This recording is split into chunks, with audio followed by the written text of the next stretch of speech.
We have his name as Vem, V-E-M, Miller, M-I-L-L-E-R, and his birth date is 10/26 of 1974. And the reason why I gave it to you like that is I will explain later. He approached the outside perimeter, gave all indications that he belonged there, that he was a participant that was allowed to get into VIP and to and a press corps, and so he was allowed through that outer perimeter. As he got to the inside perimeter, where deputies were conducting obviously a more thorough evaluation of the vehicles that were coming in, there were many irregularities that popped up. The deputy noticed that the interior of the vehicle was in quite disarray. The vehicle had an obviously fake license plate, and that prompted further investigation from our deputy into why the person was there and what he was doing.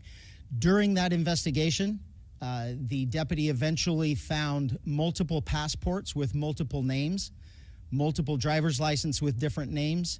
The vehicle was unregistered, and the license plate was what we in law enforcement would recognize as one that is homemade and indicative of a group of individuals that claim to be sovereign citizens, and assuming the deputy assumes that he was part of that identifying group. So during the investigation, obviously those identification documents were found, in addition to a loaded handgun and a shotgun. Obviously, this was before the former president arrived. The person was taken into custody.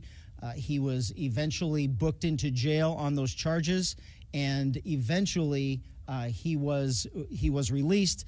He will have to further his court case in the future.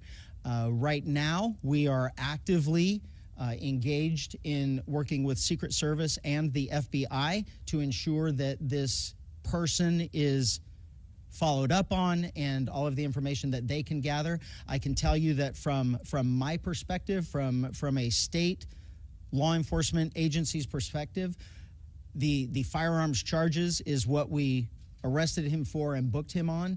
Anything further will come from the federal government.